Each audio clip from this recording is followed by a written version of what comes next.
Sir आता तुम्ही मुलीचा बाप करा. समजा ही मुलगी आहे तुमची. हा आणि हा माझा समिया.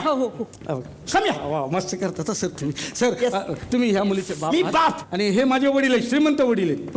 हा, हे आमच्या लग्नाला नकार देत आहेत. बरं. हा, आमच्या दोघांच्या लग्नाला नकार देतात. तुम्ही ह्यांना मानवा. हा. हा करा. हा हा सर यस. तुमच्या पाया फसो. नाही हे शक्य नाही. तुमच्या पोराचं माझ्या पोरीशी लग्न लावून द्या. नाही हे शक्य नाही. डॅडी मी लग्न करीन तर ह्याच मुलाशी करीन. असं माझं पाहिजे वाटतं ते घ्या. मग काही करा. मी घेतो. मी तुमच्या समोर वीज मागतो. भीक मागतो. ठीक आहे मी मनाचा मोठेपणा घेतो. हार घेऊन या आणि लावून द्या त्यांचं लग्न. पप्पा पप्पा ए हार घ्या. पण या मांडवात लग्न लावून टाका. आमचं पण या मांडवात लग्न लावून. आता तुझं काय. पप्पा गरीब गरीब तुम्हाला दोन लग्न परवडणार आहेत का पप्पा? करून जा तुझं पण लग्न करून जा.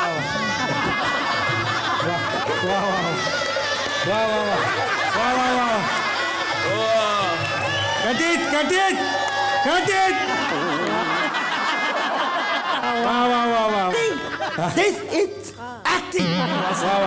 सर ओके बसा आता आपापल्या. सर आशीर्वाद द्या ना. पाया पडते बाबा. आशीर्वाद वगैरे काय कशाला. चला बसा. अहो लग्न केलं आशीर्वाद द्या. असं काय करताय? What is this? लग्न केलं म्हणजे काय? ओके फसवलं. चिटिंग. माझ्या बरोबर चिटिंग.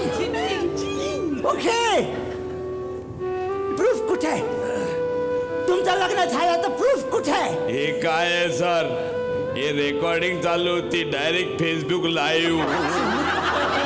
त्यामुळे कळलं की तुम्ही तुमच्या मुलीचं लग्न लावून दिलंय. डायरेक्ट ऑन एअर गेलेलं आहे. म्हणजे तुम्ही सगळ्यांनी मला चुकीचं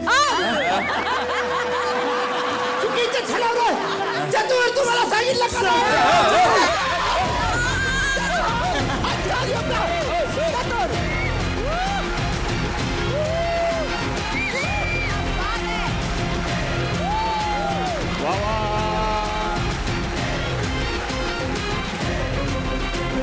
सौरभ तुझी काय व्यक्तिरेखा आहे.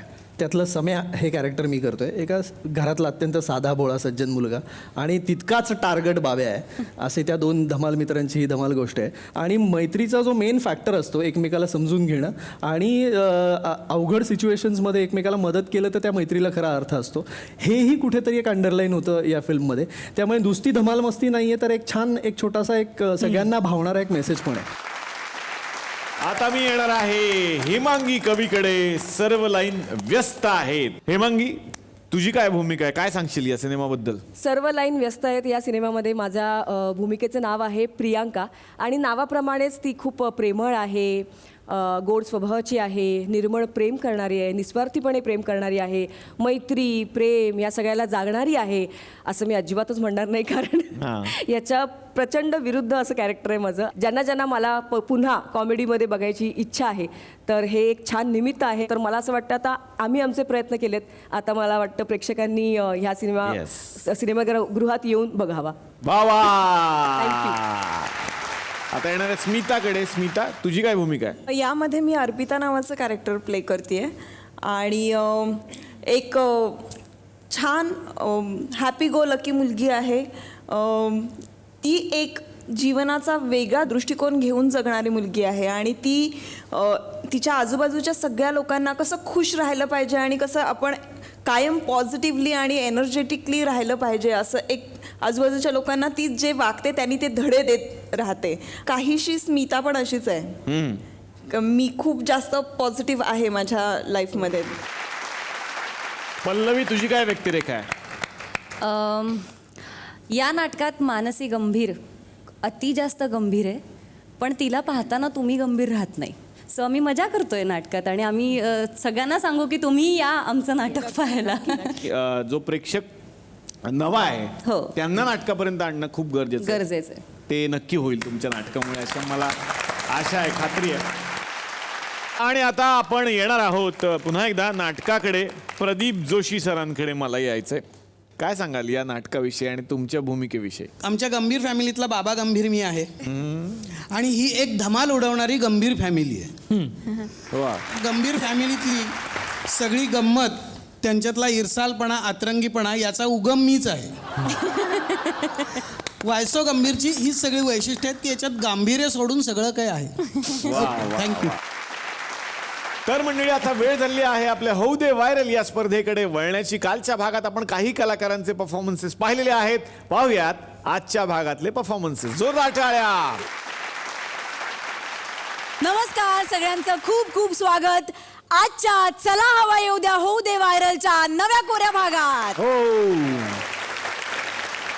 चला तर मग वळूयात आजच्या स्पर्धेकडे. मंडळी, आजकाल प्रवास म्हटलं की घरातनं निघण्याआधीच माणसाला टेन्शन येतं आणि त्यातनं जर तो बसचा असेल तर आणखीनच. पण आता आपण अशा एका व्यक्तीच्या घरी जाणार आहोत ज्यांनी घरातच बस बनवली. म्हणजे त्याच्या घरातच बस आहे. तो आहे एक कंडक्टर. बघूया त्याच्या घरी नेमकी काय परिस्थिती आहे. जोरदार टाळ्याने स्वागत करूया प्रवीण तिखे यवतमाळहून आणि स्नेहल चिदम मुंबईहून.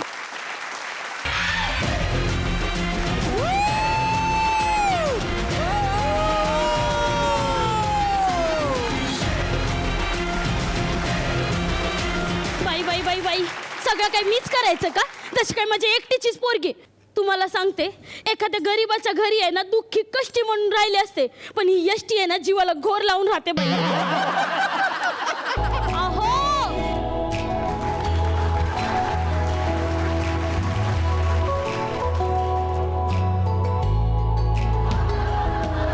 काय नाही बोंबलून राहिली हो? एसटी स्टँडवर सीटा भरणाऱ्या काळी पिढीवाल्यासारखी. बोंबलू नाही तर काय करू? हा, जरा लक्ष द्या ना, आपल्या पोरीला बघायला आज पाहुणे येणार आहेत. ते काय ताजमहाल होय का?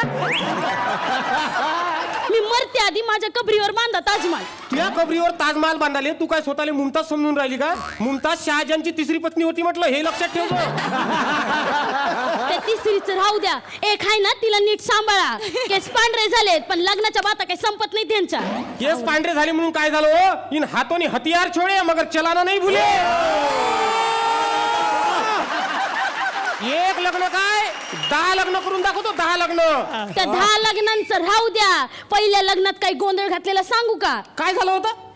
लग्नात सप्तपदीचा विधी चालला होता, पण हा माणूस स्वतःच्याच लग्नात दुसऱ्यांच्या गाड्या पार्किंग करत होता. येऊ दे मागे, येऊ दे मागे, येऊ दे मागे, येऊ दे मागे. पिक्चरला जायचं झालं ना तर कॉर्नरची सीट घ्यावी लागते. रोमांस करायला नाही. हा माणूस खाली सीटवर बसतच नाही. 3 तास फक्त उभा आणि उभाच असतो. ते पाचशे म्हणतात, तडा आपल्याला बसायला सांगा ना, बस ना खाली. अख्ख्या टॉकीज मध्ये हा माणूस बॉम्बला थिंडत होता. इंटरव्हल मध्ये गाडी फक्त 10 मिनिटच थांबणार आहे, गाडी फक्त 10 मिनिट. चला आवरा आवरा आवरा आवरा. माझं तर भलं झालंच नाही. म्हणलं पोरीचं तरी भलं व्हावं म्हणून एक चांगला पोरगा बघितलाय तिच्यासाठी. तिला नको असला कंडक्टर नवरा. ते लग्न म्हणजे कसं असतंय, ते एसटी मध्ये भेटलेल्या मुरमुऱ्यासारखं असते. खाव तर वाटते पण किती काही खाल्लं तर पोटच भरत नाही. जा बसा तुम्ही. पोरगी कुठे आहे आपली? पूजा. काय झालं मम्मी? अगं काय झालं काय? तुला बघायला आता पाहुणे येणार आहेत. चल आवर बाई पटापटा. काय उपयोग होणार आहे त्यानं? मला माहिती आहे मला परत एकदा रिजेक्शनच मिळणार आहे. आणि तसं पण पप्पांनी त्या घराची सारी एसटीच करून टाकली. त्याचं काय बोलायचं बाई आता? अगं आमच्या बेडरूम मध्ये येऊन बघ, त्या बेडरूम मधल्या खिडकीवर आहे ना यांनी पाटीच लावली आहे, संकट काळी बाहेर पडण्याचा मार्ग म्हणून.